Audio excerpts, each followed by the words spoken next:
Good evening mga boss, pupunta tayo Makati. Ang oras natin alas 11 ng gabi. Biglang tumawag si client, nag-chat na sa NLEX na raw siya. Biglang nag-ilawan yung mga sign sa dashboard like EBS, check engine, EPS, traction control. Isang Toyota 86.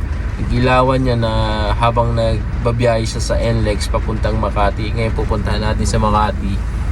Nandito tayo sa Las Piñas. Mag-skyway na lang tayo para mabilis. Alright.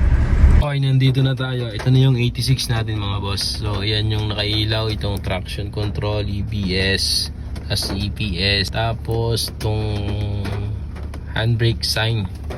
So, ito na scan na natin. Itong meron tayong vehicle speed sensor. So, 9 yung fault natin. Vehicle speed sensor rotor faulty. So ang code natin ay P0500 pending. Check natin mga boss, check natin. Bali na-reset na natin pero nandun pa rin yung fault na speed sensor circuit.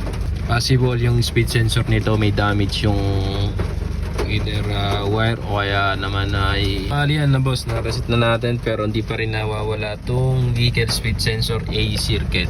Kaya yung check engine na umiilaw, tapos yung handbrake okay.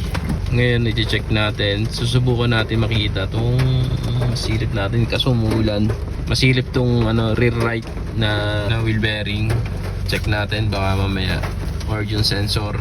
Silipin natin yung right side sa likod. Check natin yung wire ng speed sensor or yung EBS.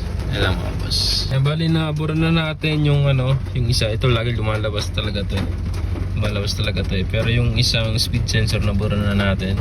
Scan natin mga boss.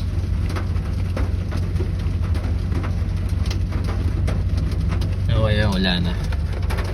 Nalinis na. Pwede na ulit umuwi ito.